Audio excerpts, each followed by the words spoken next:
കേരളത്തെ ഭ്രാന്താലയമെന്ന് വിശേഷിപ്പിച്ച സ്വാമി വിവേകാനന്ദൻ്റെ വാക്കുകളെ അന്വർത്ഥമാക്കിക്കൊണ്ട് കേരളത്തിൻ്റെ സാംസ്കാരിക വേദികളിൽ ജാതി കോമരങ്ങൾ വാൾത്തല കാട്ടി പോർക്കലിതുള്ളുകയാണ്. 6-ാം നൂറ്റാണ്ടിൻ്റെ പ്രാകൃതങ്ങളിൽ നിന്ന് മനുഷ്യൻ പുരോഗതി പ്രാപിച്ചുവെന്ന് ആശ്വസിക്കുമ്പോഴും വെടക്കാക്കി തനിക്കാക്കുന്നതിൽ പ്രത്യേക വൈഭവം സിദ്ധിച്ചവർ തങ്ങൾക്കെതിരായി വരുന്ന രാഷ്ട്രീയ സംഭവ വികാസങ്ങളിൽ നിന്നും അഴിമതി ആരോപണങ്ങളിൽ നിന്നും ശ്രദ്ധ തിരിക്കുവാൻ കൃത്യമായ ആസൂത്രണങ്ങളോടെ വർഗീയതയുടെ കുത്തിത്തിരിപ്പ് തുറുപ്പ് ചീട്ടാക്കി കളി കൊഴുപ്പിക്കുകയാണ്. കുട്ടികളുടെ ഭക്ഷണത്തിൽ പോലും മതം കലർത്തുന്നവർ, ധരിക്കുന്ന വസ്ത്രം മുതൽ കഴിക്കുന്ന ഭക്ഷണത്തിൽ വരെ മതം പ്രദർശിപ്പിക്കുന്നവർ, സംസ്ഥാന സ്കൂൾ യുവജനോത്സവത്തിൽ കുട്ടികൾക്ക് വേണ്ടി ഉണ്ടാക്കുന്ന ഭക്ഷണത്തിൽ വരെ അവരുടെ മതം കലർത്താൻ ശ്രമിക്കുമ്പോൾ ഈ നാടിൻ്റെ പോക്ക് എങ്ങോട്ടാണ് എന്നോർത്ത് സാമാന്യ ജനം അന്തം വിടുകയാണ്. മനുഷ്യജീവനേക്കാൾ വില പെരുമ്പാമ്പിനും പേപ്പട്ടിക്കും നൽകുന്ന നിയമങ്ങളുള്ള നാട്ടിൽ കാടിറങ്ങുന്ന കടുവകളും ആനകളും മനുഷ്യനെ പച്ചയ്ക്ക് കൊന്നുതള്ളുമ്പോൾ ജനങ്ങളുടെ ജീവിതം കൂടുതൽ ദുസ്സഹമായി മാറിക്കൊണ്ടിരിക്കുകയാണ്. ഇടയ്ക്കിടയ്ക്ക് വികസനം പഠിക്കാൻ എന്ന പേരിൽ കടമെടുത്ത് ആർഭാടപൂർവം കുടുംബസമേതം വിദേശയാത്ര നടത്തുന്ന മുഖ്യമന്ത്രിയും അനുചരന്മാരും അവിടങ്ങളിലെ ഗവൺമെൻറ്റുകൾ തങ്ങളുടെ ജനങ്ങളുടെ ക്ഷേമത്തിന് വേണ്ടി ചെയ്യുന്ന കാര്യങ്ങൾ എന്തേ മനസ്സിലാക്കാതെ പോകുന്നു? കാട്ടിൽ മൃഗങ്ങൾ വർദ്ധിക്കുമ്പോൾ അവയെ കൊന്നുകളയുകയോ കയറ്റി അയക്കുകയോ ചെയ്ത് മനുഷ്യരുടെ സ്വൈര്യ ജീവിതം ഉറപ്പുവരുത്തുന്നു. ഇവിടെയാകട്ടെ പല മാരക രോഗങ്ങളും പരത്തുന്ന എലിയെപ്പോലും കൊല്ലാൻ പാടില്ല എന്ന വിചിത്ര നിയമം കൊണ്ടുവന്ന് ജനജീവിതം ദുസ്സഹമാക്കുന്നു. അതെ, വിവേകാനന്ദൻ പറഞ്ഞതാണ് ശരി. ഈ നാട് ശരിക്കും ഒരു ഭ്രാന്താലയം തന്നെ. ജാതിയും മതവും പോലീസും പട്ടാളവും കോടതിയും നിയമങ്ങളുമെല്ലാം ജനങ്ങളുടെ ക്ഷേമത്തിന് വേണ്ടിയുള്ളതായിരിക്കണമെന്ന് ഒരിക്കൽ കൂടി ഓർമ്മിപ്പിച്ചുകൊണ്ട് ന്യൂസ് കാൻ ആരംഭിക്കുന്നു. ഏവർക്കും സ്വാഗതം.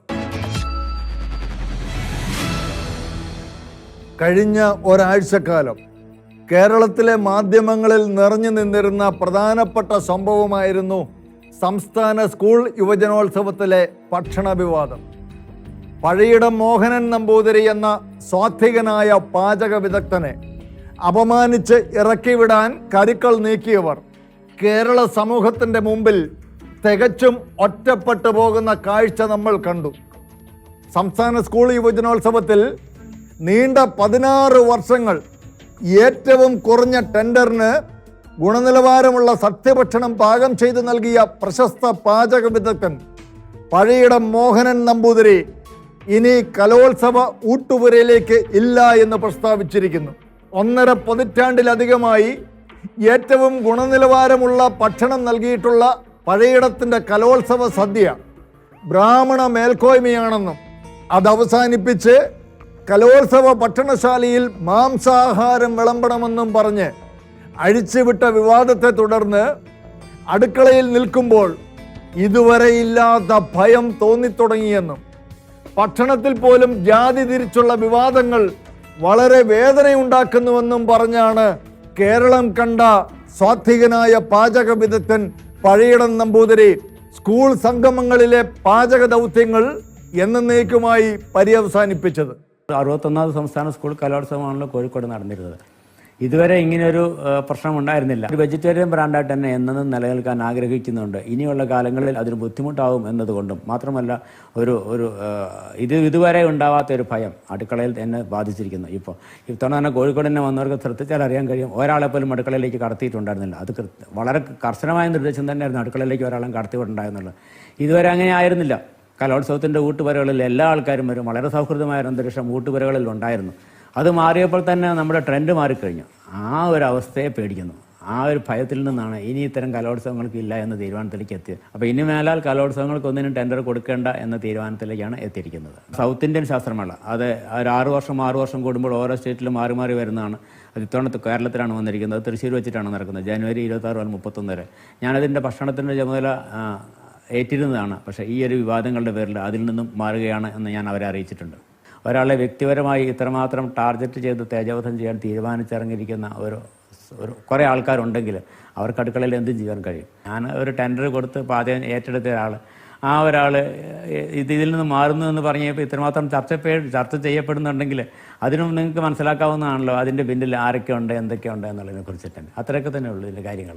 തൃശ്ശൂരിൽ നടക്കുന്ന ദക്ഷിണേന്ത്യൻ സ്കൂൾ ശാസ്ത്രമേളയുടെ പാചക ദൗത്യത്തിൽ നിന്ന് ഒഴിഞ്ഞു മാറിയെന്നും അദ്ദേഹം പറഞ്ഞു. എന്തൊരു നീചവും നിന്ദ്യവും നികൃഷ്ടവുമാണ് കേരളത്തിലെ നവോത്ഥാന നായകരെന്നും ബുദ്ധിജീവികളെന്നും മേനി പറഞ്ഞ് നടക്കുന്ന ചില കൂപമണ്ഡൂകങ്ങളുടെ ഉളുപ്പില്ലാത്ത വായ്ത്താരികൾ. ഭക്ഷണം ഇഷ്ടപ്പെട്ടില്ലെങ്കിൽ അത് പറയാം, നോൺ വെജ് വേണമെങ്കിൽ അതും പറയാം. പക്ഷേ നീണ്ട 22 വർഷങ്ങളിൽ തികഞ്ഞ വിശ്വസ്തയോടെ 16 കലോത്സവങ്ങൾക്ക് ഭക്ഷണം പാകം ചെയ്ത് ഊട്ടിയ പാചകകലയിൽ അഗ്രഗണ്യനും സ്വാത്വികനുമായ ഒരു മനുഷ്യനെ അയാളുടെ ജാതി പറഞ്ഞ് അധിക്ഷേപിച്ച് വേദനിപ്പിച്ച് ഇറക്കി വിട്ടത് അങ്ങേയറ്റം മനുഷ്യത്വരഹിതമായ ഒരു പ്രവൃത്തിയായി പോയി എന്ന് പറയാതെ തരമില്ല. ചിലരുടെ നിഗൂഢമായ പദ്ധതികൾക്ക് വേണ്ടി നാട്ടുകാരുടെ മക്കളെ ചിക്കനും ബീഫും കഴിപ്പിച്ചേ അടങ്ങൂ എന്ന മട്ടിൽ സമൂഹ മാധ്യമങ്ങളിൽ വിവാദ പോസ്റ്റുകൾ ഇറക്കി കളിച്ച് പഴയിടത്തിൻ്റെ പച്ചക്കറിക്കൂട്ടിനിടയിൽ ബ്രാഹ്മണിക്കൽ ഹെജിമണി കണ്ടെത്തി കൗമാര കുതൂഹലങ്ങളുടെ ഭക്ഷണത്തെ പോലും വർഗീയതയുടെ കൂത്തരങ്ങാക്കി മാറ്റിയത് ആരാണെന്നറിയാമോ? ഭാര്യ ശുദ്ധ വെജിറ്റേറിയൻ ആയതിനാൽ സ്വന്തം വീട്ടിൽ പച്ചക്കറി മാത്രമേ വെച്ച് വിളമ്പാറുള്ളൂ എന്നും ചിക്കനും മീനും കഴിക്കണമെന്ന് ആഗ്രഹം പ്രകടിപ്പിച്ച മക്കൾക്ക് പോലും അത് നൽകുന്ന കാര്യത്തിൽ തീരുമാനമായിട്ടില്ലെന്നും പരസ്യമായി പറഞ്ഞ 24 ന്യൂസ് മുൻ അവതാരകനും കേരള വാഴ്സിറ്റി അധ്യാപക ട്രെയിനിയുമായ അരുൺകുമാറാണ് ഈ വിദ്വാൻ. അങ്ങനെ വലിയ ഒരു ഒക്കേഷണൽ അല്ലെങ്കിൽ കമ്പനി ഡ്രിങ്ക്സ് എന്നൊക്കെ പറയുന്നത് കൂടെ ജോയിൻ ചെയ്യും. അല്ലാതെ I am not an alcoholic. വീട്ടിൽ വെജാണ്, രമ്യ പ്യുവർ വെജാണ്. കുഞ്ഞുങ്ങൾ മുട്ട കഴിക്കും, എന്താണ് ഒക്ടോ വെജ് എന്നൊക്കെ വേണമെങ്കിൽ പറയാം. അവർ മുട്ട കഴിക്കുന്നുണ്ട്. അവനിപ്പം ഇടയ്ക്ക് ചിക്കൻ വേണമെന്നൊക്കെ പറയുന്നുണ്ട്. തീരുമാനമൊന്നും ആയിട്ടില്ല. എന്താ അല്ലേ, നല്ലതല്ല എന്ന് ബോധ്യമുള്ളത് കൊണ്ട് സ്വന്തം മക്കൾക്ക് നിഷേധിച്ചിരിക്കുന്ന മാംസാഹാരം അന്യൻ്റെ മക്കൾക്ക് വിളമ്പിക്കൊടുക്കാനുള്ള ഒരു പ്രതിബദ്ധതയെ അപാരമായ തൊലിക്കെട്ട് തന്നെ. ഈ കൂട്ടത്തിൽ കോൺഗ്രസിൻ്റെ ഭാവി വാഗ്ദാനങ്ങളെന്നൊക്കെ ആരൊക്കെയോ ചേർന്ന് ഊതി വീർപ്പിച്ച് കിട്ടുന്ന രാഹുൽ മാങ്കൂട്ടവും VT ബലറാമും ഒക്കെ കിട്ടിയ അവസരം മുതലെടുത്ത് വോട്ട് ബാങ്ക് സംരക്ഷണ അജണ്ടയ്ക്ക് വേണ്ടി അരുൺകുമാറിനെ പിന്തുണച്ച് രംഗത്ത് വന്നു. പഴയിടത്തിൻ്റെ പേരിനൊപ്പമുള്ള ജാതിയാണ് അരുൺകുമാറിനെ തുറുപ്പുകുലനാക്കി മുന്നിൽ നിർത്തി കളിച്ചവരെ അസ്വസ്ഥമാക്കിയത് എന്ന് ഉറപ്പാണ്. നവോത്ഥാന നായകന്മാരെന്ന വ്യാജേന നോൺ വെജിറ്റേറിയൻ ഭക്ഷണം കലോത്സവത്തിൽ വിളമ്പാത്തത് ചൂണ്ടിക്കാട്ടി സമൂഹ മാധ്യമങ്ങളിലൂടെ ഇവർ നടത്തിയത് ആസൂത്രിതമായ പ്രചരണമായിരുന്നു വിവാദങ്ങൾക്ക് വഴിതെളിച്ചത്. നവോത്ഥാനത്തിൻ്റെ മുഖം മൂടി വെച്ച് നടത്തിയ വിവാദം ഉയർന്നപ്പോൾ തന്നെ കരുതി കൂട്ടിയിരുന്നത് പോലെ മാംസാഹാരങ്ങൾ വരും വർഷങ്ങളിൽ കലോത്സവ ഊട്ടുപുരയിൽ ഉൾപ്പെടുത്തുമെന്ന് വിദ്യാഭ്യാസ മന്ത്രി തട്ടിമൂളിച്ചു.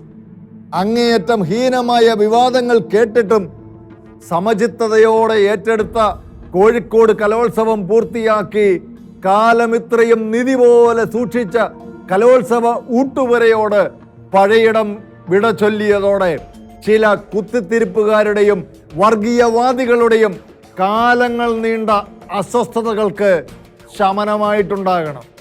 ഈ വിഷയം മനോരമ കൗണ്ടർ പോയിന്റിൽ ചർച്ച ചെയ്തപ്പോൾ സാമൂഹ്യ നിരീക്ഷകനായ രാഹുൽ ഈശ്വർ നടത്തിയത് കൃത്യമായ നിരീക്ഷണമായിരുന്നു. പഴയിടം നമ്പൂതിരിയുടെ വേദന എല്ലാ മലയാളികളുടെയും കേരളത്തിൻ്റെയും വേദനയാണ്. നമ്മുടെ നാട്ടിൽ നമ്മളെല്ലാം പറയാറുണ്ട് ഇസ്ലാമോഫോബിയക്കെതിരെ നമുക്ക് ശക്തമായ നിലപാട് വേണമെന്ന്. അതേപോലെ ഒരു ബ്രാഹ്മണ ഫോബിയ, ഹിന്ദു ഫോബിയ ചില ആൾക്കാർക്കുണ്ടോ എന്ന് സംശയിക്കേണ്ടിയിരിക്കുന്നു. എടുത്തു പറയട്ടെ, മുസ്ലിം ലീഗിന്റെയും നമ്മുടെ മുസ്ലിം സഹോദരന്മാരും ക്രിസ്ത്യൻ സഹോദരന്മാരും ഒന്നുമല്ല പഴയിടത്തെ അപഹസിക്കുന്നതും അധിക്ഷേപിക്കാൻ അമിത താല്പര്യം കാണിച്ചത്. ആ താല്പര്യം കാണിച്ചത് ഈ സ്വയം ലെഫ്റ്റ് ലിബറലുകൾ എന്ന് വിളിക്കുന്ന അതിവിപ്ലവകാരികളെന്ന് സ്വയം അഭിനയിക്കുന്ന മന്ത്രി അദ്ദേഹം ശ്രീ ശിവൻകുട്ടിയുടെ പരിഹാസത്തിന് പോലും പാത്രമായ ഈ അതിവിപ്ലവകാരികളായ അർബൻ നക്സൽ സ്വഭാവം കാണിക്കുന്ന സ്വയം അതിപുരോഗമനവാദിയായി ചമയുന്ന ചില കപട മതേതര, കപട വിപ്ലവ, കപട നവോത്ഥാനവാദികളാണ് ഇതിന് പിന്നിൽ.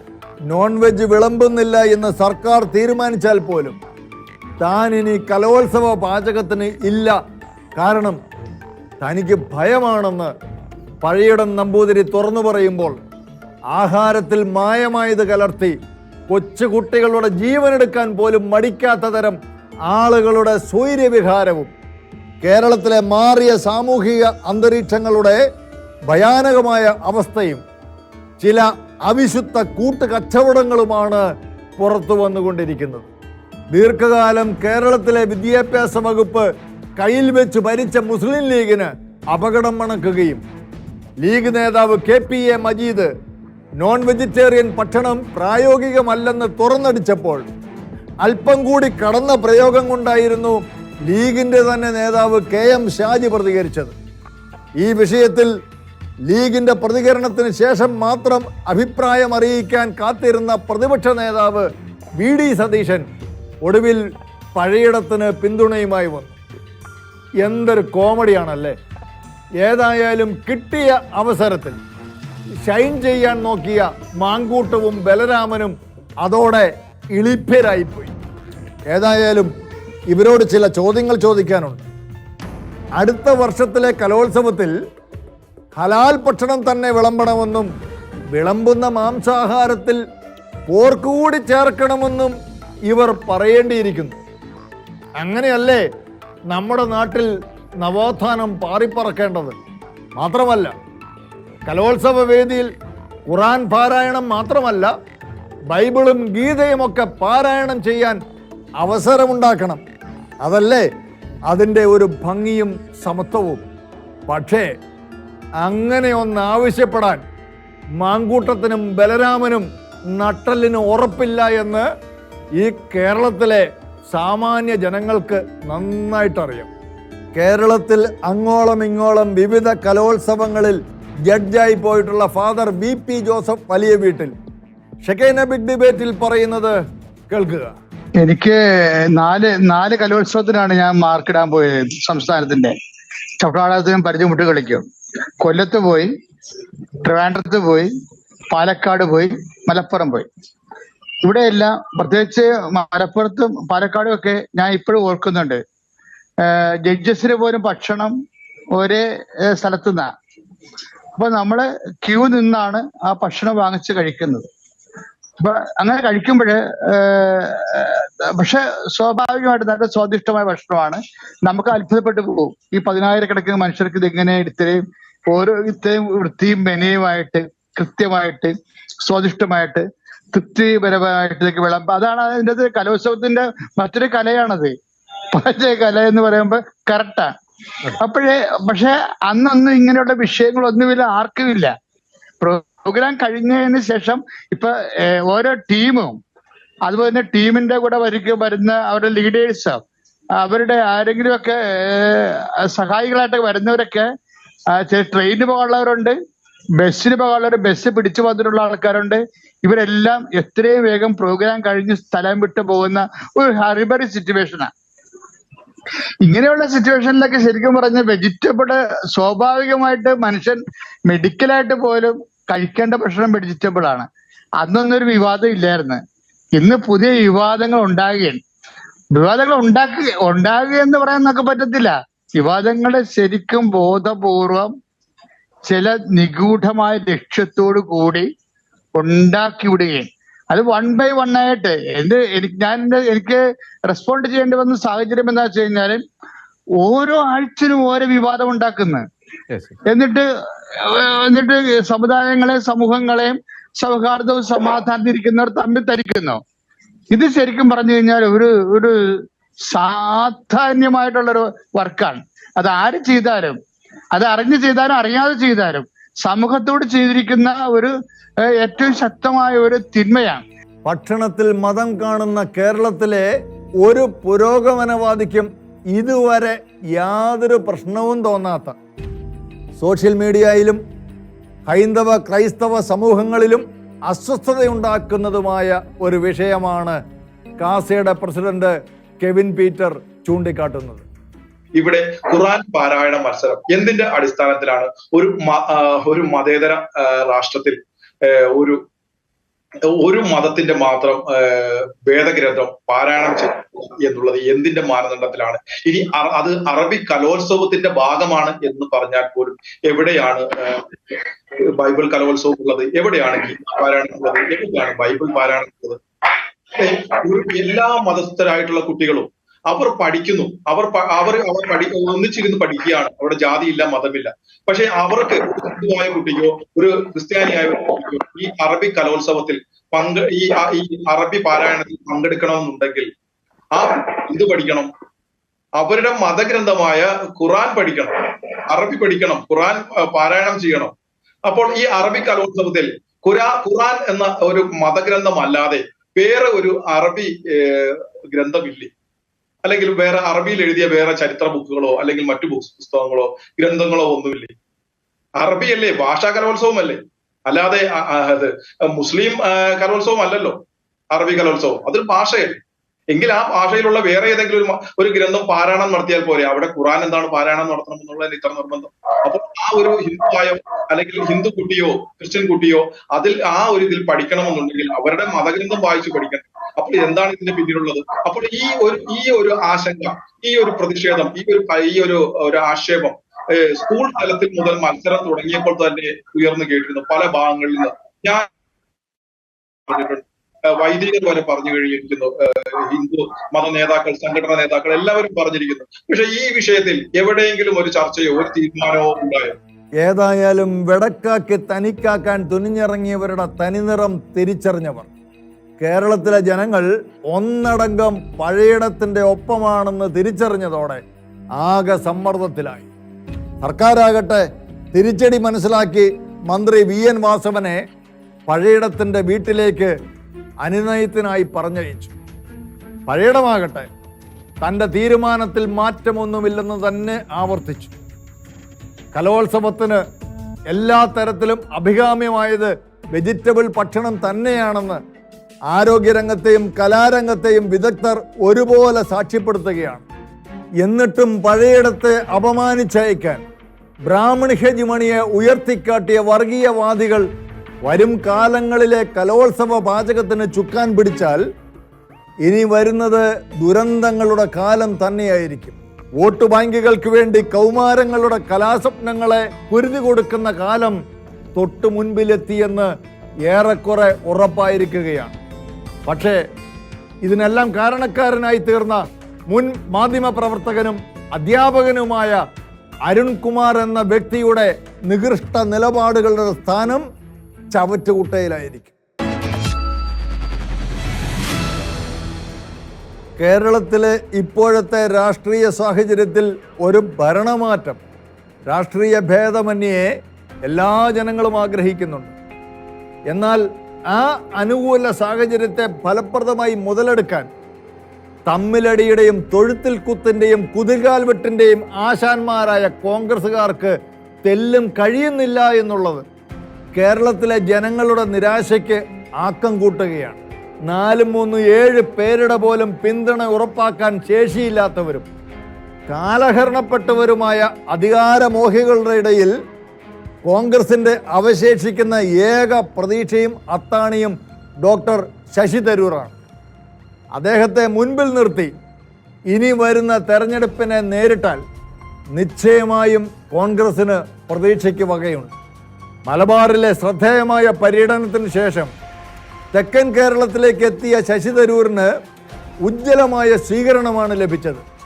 അവിടെ NSS നേതാവ് സുകുമാരൻ നായരുടെ ചില പ്രത്യേക പരാമർശങ്ങൾ കൂടി കണക്കിലെടുത്താൽ മുസ്ലിം ലീഗും NSSഉം ക്രൈസ്തവ സഭകളും ഒരുപോലെ ശശി തരൂരിനെ അടുത്ത പ്രതീക്ഷയായി കണ്ട് പിന്തുണയ്ക്കുകയാണ്. ഉജ്ജ്വലമായ ഭാവി കാഴ്ചപ്പാടുകളും ആശയങ്ങളും ഒക്കെയുള്ള തരൂര് കേരളത്തെ നയിക്കണമെന്ന് കേരളത്തിലെ ബഹുഭൂരിപക്ഷം ജനങ്ങളും ഒരുപോലെ ആഗ്രഹിക്കുകയാണ്. പെരുന്നയിലെ സ്വീകരണത്തിന് ശേഷം ഓർത്തഡോക്സ് സഭയുടെ കോട്ടയത്തെ കേന്ദ്രത്തിൽ പോയി പിന്തുണ തേടിയ തരൂര് അടുത്തതായി മാരാമൺ കൺവെൻഷനിൽ പങ്കെടുക്കുമെന്നും അറിയുന്നു. മലയാള മനോരമ ന്യൂസ് മേക്കർ സംവാദത്തിൽ തരൂർ തൻ്റെ നിലപാട് വ്യക്തമാക്കുകയും ചെയ്തു. ഡോക്ടർ ശശി തരൂർ കേരള മുഖ്യമന്ത്രിയാകാൻ ആഗ്രഹിക്കുന്ന വ്യക്തിയാണോ? നോക്കൂ, ഞാനൊരു കാര്യം പറയട്ടെ. കേരളത്തിൽ ചില പ്രശ്നങ്ങൾ ഞാൻ കണ്ടിട്ടുണ്ട്. എന്താ നമ്മളുടെ കുറവ്, എന്താ നമ്മളുടെ കഴിവില്ലായ, ഇതെല്ലാം ചോദിക്കാൻ നമ്മൾക്ക് ഒരു ഉത്തരവാദിത്തമുണ്ട്. ഇതെല്ലാം ഞാൻ ചോദിച്ചുകൊണ്ടിരിക്കുന്നത്. അപ്പോൾ താങ്കൾ എന്നോട് ചോദിക്കുന്നത് ഞാൻ അഥവാ ഇതിലൊരു ഇൻട്രസ്റ്റ് എടുത്തിട്ട് ആക്റ്റീവ് ആവണമെന്ന് എന്തുകൊണ്ടാണ് പറയുക? ഇതാണ് എൻ്റെ ഒരു ഡയഗ്നോസിസ് ചെയ്ത ശേഷം ഒരു പ്രിസ്ക്രിപ്ഷനും വേണ്ടി നമ്മൾ അതിന് നടപ്പിലാക്കണ്ടേ. ഇതെല്ലാം നടക്കുന്നുണ്ട്, ഇതെല്ലാം പ്രശ്നമാണെന്ന് മനസ്സിലാക്കിയ ശേഷം ഇതിനെക്കുറിച്ച് വല്ലതും ചെയ്യാൻ ആഗ്രഹമുള്ള ഒരു വ്യക്തിയാണ് ഞാനെന്ന് ഞാൻ സമ്മതിച്ചു. അങ്ങനെ ഒരു അവസരം കിട്ടിയാൽ അതിന് പര്യാപ്തനാണെന്ന്, സ്വയം പ്രാപ്തനാണെന്ന് കരുതുന്നു. ഒരു മാറ്റം ജനങ്ങൾക്കല്ലേ തീരുമാനിക്കേണ്ടത്. നമ്മൾ തയ്യാറാവണം, ഞാൻ തയ്യാറാണ്. കഴിഞ്ഞ മലബാർ പര്യടനത്തിൽ തരൂരിന് കിട്ടിയ സ്വീകാര്യത കണ്ട് അസൂയയും അരിശവും പൂണ്ടിരിക്കുന്ന കോൺഗ്രസിലെ നിർഗുണ പരബ്രഹ്മങ്ങൾ ഈ വീഡിയോ കൂടി പുറത്തു വന്നതോടെ ആകെ കലിപ്പിലായി.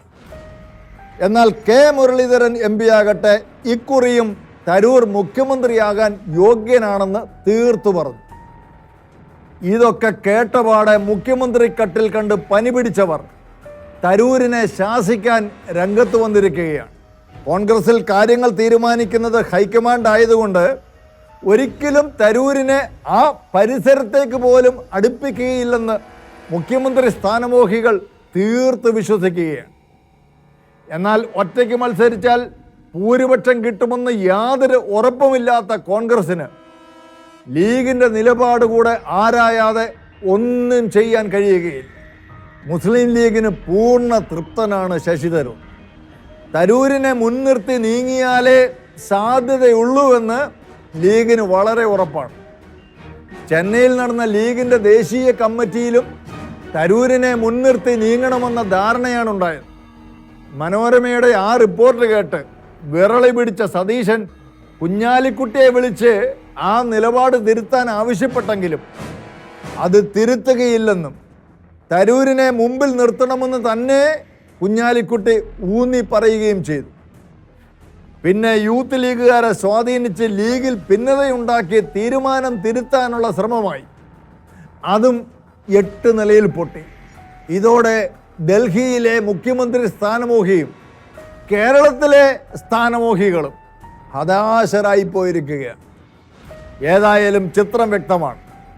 അധികാരമില്ലാതെ ഇനി മുൻപോട്ട് പോകാൻ മുസ്ലിം ലീഗിനെ കിട്ടില്ല. അധികാരത്തിൽ എത്തണമെങ്കിൽ ശശി തരൂരിനെ മുൻപിൽ നിർത്തുകയും വേണമെന്ന് ലീഗ് തിരിച്ചറിഞ്ഞിരിക്കുന്നു. ലീഗിനെ പിണക്കി ഭരണം പിടിക്കാനാകില്ലെന്ന് ഹൈക്കമാൻഡിനും നന്നായിട്ടറിയാം. അപ്പോൾ പിന്നെ തരൂര് തന്നെ. അങ്ങനെയെങ്കിൽ കേരളം മുങ്ങിത്തീരില്ല. രക്ഷപ്പെടാൻ ഒരു കച്ചിത്തുരുമ്പ് കാണുന്നുമുണ്ട്.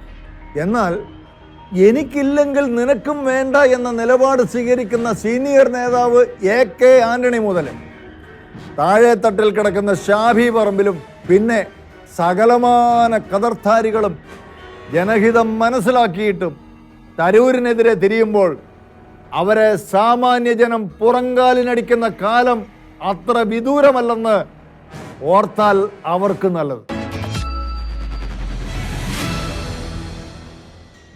ഈ വാർത്ത വിശകലനം ചെയ്യാൻ ന്യൂസ് കാനിന് ലേശം ഉളുപ്പിൻ്റെ പ്രശ്നമുണ്ട്. കേരളത്തിലെ പല മുഖ്യധാര മാധ്യമങ്ങളും മാതൃകാ പുരുഷൻ എന്ന് തള്ളിമറിച്ച ഒരു ഗജ ഫ്രോഡിനെ കുറിച്ച് പരാമർശിക്കാൻ ഞങ്ങളുടെ ഔചിത്യ ബോധം അനുവദിക്കുന്നില്ല. പക്ഷേ എത്ര കണ്ടാലും കൊണ്ടാലും പഠിക്കാത്ത മലയാളികളുടെ ആർത്തി തീരാത്തിടത്തോളം കാലം ഇതുപോലെ ഇനിയും പുതിയ പുതിയ പ്രവീൺ റാണമാർ കേരളത്തിൽ ഉയർന്നു വരും. സമ്പത്ത് വർദ്ധിക്കുമെന്നും ഐശ്വര്യങ്ങൾ കുമിഞ്ഞുകൂടുമെന്നുമൊക്കെ കേട്ടാൽ അവിടെ ചെന്ന് സാഷ്ടാംഗം പ്രണമിക്കാൻ മടിയില്ലാത്ത മലയാളിയുടെ നൈസർഗികമായ ദൗർബല്യങ്ങൾ കേരളത്തെ തട്ടിപ്പുകാരുടെ വിഹാരകേന്ദ്രമാക്കി മാറ്റിയിരിക്കുകയാണ്.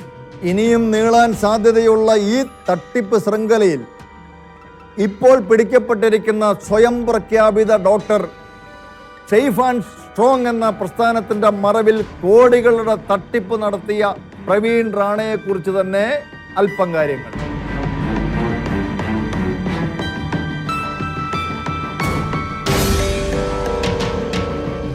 കൈരളി ചാനലിൽ ജോൺ ബ്രിട്ടാസും മെഗാസ്റ്റാർ മമ്മൂട്ടിയും ചേർന്ന് ഇയാൾക്ക് വേദിയിൽ വെച്ച് പുരസ്കാരം നൽകുകയുണ്ടായി. മീഡിയ വൺ ചാനലാകട്ടെ സംസ്ഥാന ഗവർണറെ കൊണ്ട് മികച്ച നിക്ഷേപകനുള്ള അവാർഡ് ഈ ഫ്രോഡിന് കൊടുപ്പിച്ചു. കൗമുദി TV ആകട്ടെ ആരോഗ്യ സംബന്ധമായ പരിപാടിയിൽ ഈ തട്ടിപ്പുകാരനെ മുഖ്യ അവതാരകനാക്കി വെച്ചു. ഇവൻ പറഞ്ഞ വിഡ്ഢിത്തരങ്ങൾ നാട്ടുകാരെ കേൾപ്പിച്ച് കോൾമയിർ കൊള്ളിപ്പിച്ചു. എന്നാൽ നികേഷിൻ്റെ റിപ്പോർട്ടർ ചാനലിൻ്റെ ഡെക്കറേഷനാണ് കണ്ടമാനമങ്ങ് കെടുത്തതായി പോയത്. അവരുടെ ബെസ്റ്റ് യങ് ഐക്കൺ ടാലന്റ് അവാർഡാണ് ഈ തട്ടിപ്പുകാരന് നൽകി സായുജ്യമടഞ്ഞത്. സ്വഭാവബോധത്തിലൂടെ ലക്ഷ്യപ്രാപ്തി നടപ്പാക്കുന്ന മനുഷ്യസ്നേഹി എന്നൊക്കെ ഈ തട്ടിപ്പുകാരനെ പുരസ്കാരം നൽകി ആദരിച്ചുകൊണ്ട് ആകാശത്തിനുമപ്പുറം എത്തിപ്പിടിക്കാനുള്ള സമഗ്രമായ വിദ്യാഭ്യാസ രീതിയുടെ വ്യക്തമാക്കി മാറ്റുകയുണ്ടായി. അന്വേഷണാത്മകമായി പ്രവർത്തിക്കേണ്ട നമ്മുടെ നാട്ടിലെ മാധ്യമങ്ങളുടെ ഈ ദുര്യോഗം കണ്ട് മൂക്കത്ത് വിരൽ വെച്ച് അയ്യേ എന്നല്ല, ചങ്കത്ത് കൈകൾ വെച്ച് അയ്യോ എന്ന് നിലവിളിച്ചു പോവുകയാണ്. ഇതിനേക്കാളൊക്കെ കഷ്ടം മുൻ മുഖ്യമന്ത്രിയും സമാദരണീയനുമായ ശ്രീ ഉമ്മൻചാണ്ടി ഈ തട്ടിപ്പുകാരൻ്റെ കല്യാണ പ്രോഗ്രാമിൽ മുഖ്യ അതിഥിയായി പങ്കെടുത്തതാണ് ഏറ്റവും ഖേദകരമായിട്ടുള്ളത്.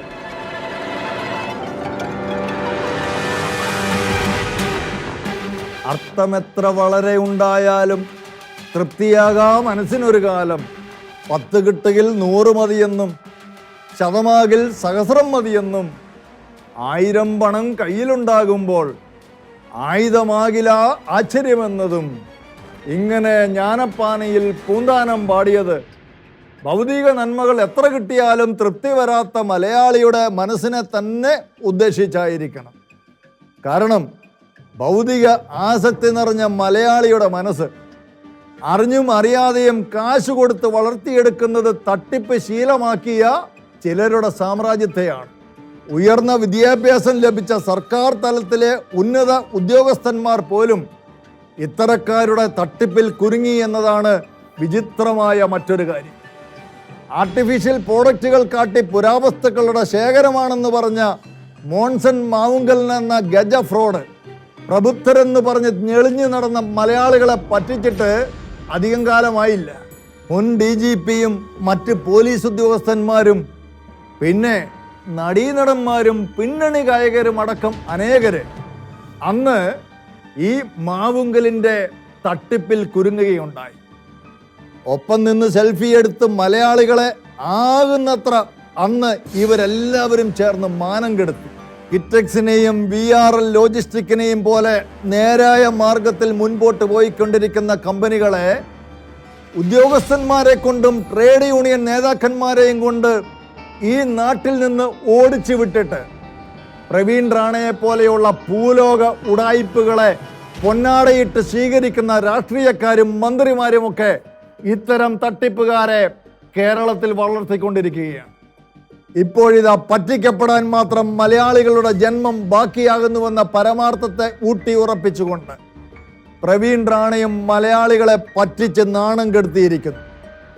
ടോട്ടൽ ഫോർ യു എന്ന തട്ടിപ്പുമായി ശബരിനാഥൻ എന്ന 20കാരൻ കോടികളുടെ തട്ടിപ്പ് നടത്തുകയുണ്ടായി. അതിനു മുമ്പ് ആടും മാഞ്ചീവും സോളാറും അങ്ങനെ മറ്റ് പലതരം ചിട്ടി തട്ടിപ്പുകളും നടത്തി മലയാളികൾ അധ്വാനിച്ചുണ്ടാക്കുന്ന പണം നൈസായിട്ട് അവരങ്ങ് കൊണ്ടുപോയി. ആസാമി സന്തോഷ് മാധവനിൽ തുടങ്ങി ദൈവത്തിൻ്റെയും ആത്മീയതയുടെയും പേരിൽ എല്ലാ മതങ്ങളിലും പെട്ട ചില ആൾക്കാര് ഇപ്പോഴും തട്ടിപ്പുകൾ നടത്തിക്കൊണ്ടിരിക്കുന്നു. ആരെയും വിശ്വസിക്കാൻ പറ്റാത്ത ഈ കാലത്ത് കബളിപ്പിക്കപ്പെടാൻ സാധ്യത കൂടുതലുള്ളത് കൊണ്ട് അത്യാഗ്രഹങ്ങളും ഭൗതിക ആസക്തികളും അടക്കി ജീവിച്ചാൽ അത് മലയാളിക്ക് വളരെ ഗുണം ചെയ്യും. മലയാളികൾ ആർത്തി ഉപേക്ഷിച്ച് ഉള്ളതുകൊണ്ട് സന്തോഷത്തോടെ ജീവിക്കാൻ തയ്യാറാകുന്നില്ലെങ്കിൽ, ന്യായമായ മാർഗത്തിലൂടെ മാത്രം സമ്പത്ത് വർദ്ധിപ്പിക്കുവാൻ ശ്രമിക്കുന്നുമില്ല എങ്കിൽ, പ്രവീൺ റാണയെ പോലെയുള്ളവർ, സോളാർ സരിതമാരെ പോലെയുള്ളവർ അവരിനിയും കേരളത്തിൽ വാഴുക തന്നെ ചെയ്യും. കേരളത്തിലെ ബഫർ സോൺ പ്രദേശങ്ങളിൽ നിന്ന് ഗവൺമെൻറ് ആരെയും കുടിയിറക്കി വിടത്തില്ല. ആനകളും കടുവകളും പുലികളുമൊക്കെ കാട്ടിൽ നിന്ന് നാട്ടിലേക്ക് ഇറങ്ങി വന്ന് മനുഷ്യരെ കൊന്ന് കൊലവിളിച്ച് കഴിയുമ്പോൾ, ഇവിടെ ജീവിക്കാൻ പറ്റാത്ത ഒരു സാഹചര്യം ഉണ്ടാകുമ്പോൾ മനുഷ്യർ തന്നെ ആ സ്ഥലങ്ങളിൽ നിന്ന് വിട്ടുപോയിക്കൊള്ളുമെന്ന് ഗവൺമെൻറ്റിന് നന്നായിട്ടറിയാം. കടുവയും പുലിയും ഒന്നും പിടിച്ച് ജീവൻ പോയില്ലെങ്കിൽ അടുത്തയാഴ്ച ന്യൂസ് കാനുമായി വീണ്ടും കാണാം.